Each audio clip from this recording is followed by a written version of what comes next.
ሰላም ጤና ይስጥልኝ ውድ የደቡብ ሜር ቤተሰቦችና ተከታታዮች፣ ለምን ሁልጊዜ ድካም ይሰማዎታል? እነዚህን 10 ተፈጥሯዊ ኃይል ሰጪ ምግቦች ኃይል ለማግኘት የሚረዱ ምግቦችን ይመገቡ። ሁልጊዜ በተለይ ተኝተንም ስንነቃም ድካም ይሰማናል። ከምሳ ሰዓት በፊት ድካም ይሰማዎታል ወይስ ቀን ሙሉ ትኩረት ለመስጠትና ትኩረት ለማግኘት ይቸገራሉ? በተለይም ትኩረት ለማግኘት በጣም እጅግ እንቸገራለን። ብዙ ሰዎች እንደዚህ አይነት ሁኔታ ሲገጥማቸው ወደ ቡና መጠጣት ይሄዳሉ ወይም ደግሞ ቡናን እንደ መፍትሄ አድርገው ያስባሉ። ግን እውነታው ይህ አይደለም። እውነታው ከአመጋገብ ስነ ምግብ ጋር ከምግብ ንጥረ ነገሮች ጋር የተገናኘና የተቆራኘ ነው። በተለይም በሰውነታችን ውስጥ ያሉት ንጥረ ነገሮች ማነስን የሚያመላክት ነው የድካም ስሜት። ዛሬ ሰውነትን በተፈጥሮ ኃይል እንዲያመነጭ የሚረዱ 10 በሳይንስ የተደገፉ ምግቦችን እናያለን፣ እንመረምራለን። ይህ ደቡብ ሜር ነው። ውስብስብ የሕክምና ርዕሶችን ወደ ተግባራዊ ምክር የምንከፋፍልበት። እኔ እንደተለመደው ስለ ጤናችሁ አዘጋጅ ሐኪም ደቡ ነኝ። ከሁሉ በፊት እንደተለመደው ደቡብ ሜርን ሰብስክራይብ፣ ሼር በማድረግ ለወዳጅ ለጓደኛ አድርሱልን እያለን ስንቀጥል ከ10 ጀምረን ወደ 1 እንሄዳለን። በ10ኝነት ላይ የምናገኘው ዝርዝራችን ውስጥ ሙዝ ነው። ሙዝ በፖታሺየም የበለጸገ ነው። በቫይታሚን ሲ6፣ ተፈጥሯዊ ካርቦሃይድሬት እንዲሁም ደግሞ በአካል ብቃት እንቅስቃሴ በፊት ብንጠቀመው እጅግ በጣም ኃይል አመንጪና ኃይል ሰጪ ኃይላችን ቦስት የሚያደርግ ወይም ደግሞ ኢነርጂ ቦስተር በመባል ይታወቃል። 9ኛ እንቁላል ሙሉ ፕሮቲን የያዘ ነው። ይህም ረዘም ላለ ጊዜ ሆዳችን እንዲጠግብ የጥጋብ ስሜት እንዲሰማን ቀስ እያለ ወደ ኃይልነት እየተሰባበረ የሚሄድ ፕሮቲን በውስጡ ይዛል። ይህም ለአንጎል ተግባር ኮሊንን ይሰጠናል። ኮሊን ደግሞ እጅግ በጣም ወሳኝ የሆነ ለአእምሮ ኬሚካሎች ኃይል ሰጪ ነው። ኃይልና ጉልበት ሰጪ ነው። 8ኛ አጃ ቀስ በቀስ የሚፈጭ ካርቦሃይድሬቶችን ይዛል። ይህም የተረጋጋ ኃይልን ለሰውነታችን እንደ ኢነርጂ ቦስተር ሆኖ ያገለግላል፣ እንደ ነዳጅ ሆኖ ያገለግላል። ጤና የደም ስኳርን ይደግፋል።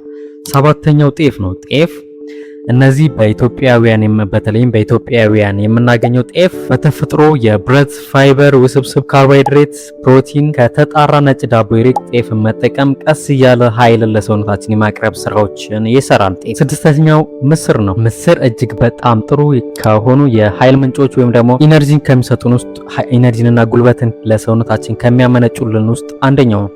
በተለይም በእጽዋት ላይ የተመሰረተ ፕሮቲን፣ ብረት፣ ፋይበር፣ ፎሌት ለሰውነታችን ያቀርባል። ይሄም ለረጅም ጊዜ የሚቆይ ኃይልና ተስማሚ ጉልበትን ለሰውነታችን ይሰጠናል። 5ኛው ጎመን ነው። ጎመን በብረት፣ ቫይታሚን ሲ፣ ፎሌት በሰውነት ውስጥ የኦክሲጅን ዝውውርን ለመደገፍ እጅግ በጣም ይረዳል ማለት ነው። ግሪን ኢነርጂ። 4ኛው እርጎ ነው። እርጎ በፕሮቲን፣ በካልሲየም፣ በባዮፕሮቲንስ እንዲሁም ደግሞ የአንጀት ጤናን ይደግፋል። ይህም አጠቃላይ የደህንነትና እንዲሁም ደግሞ አጠቃላይ የንጥረ ነገሮችን የማመጣጠን ስራ ይሰራል። በተለይም ደግሞ በሰውነታችን ላይ የቫይታሚኖች እጥረትን ለማመጣጠን እጅግ በጣም ወሳኝ ነው ማለት ነው እርጎ። 3ኛው ለውዝ ነው። በ3ኝነት ላይ የምናገኘው ለውዝ ጤናማ ቅባቶችን በማግኔዥየም፣ ፕሮቲን፣ አነስተኛ መጠን ያለው ካርቦሃይድሬትን ለሰውነታችን ያቀርባል። ትልቅ ኃይል ለሰውነታችን ይሰጠናል። የመስሎችን ግንባታና የመስሎች የሚያስፈልገውን ኃይል ያቀርባል። 2ኛው አሳ ነው። አሳ በኦሜጋ 3 ፋቲ አሲዶች፣ በቫይታሚን ዲ፣ ከፍተኛ ጥራት ያለው ፕሮቲን የአንጎል ጤናን ይደግፋል ማለት ነው።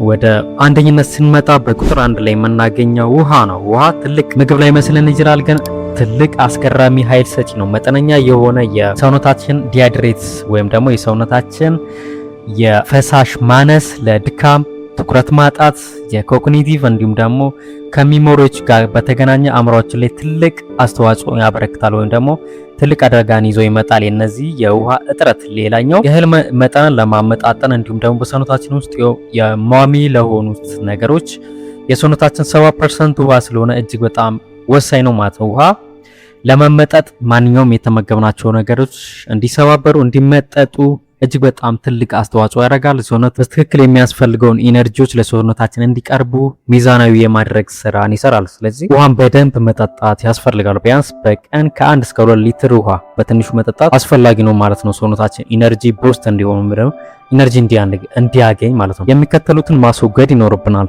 ከፍተኛ ስኳር ያላቸው መጠጦች፣ ከረሜላዎች፣ ኃይል ሰጪ መጠጦችን ማስወገድ ይኖርብናል ማለት ነው። አብሬያችሁ የነበርኩት ሐኪም ደቡ ነኝ።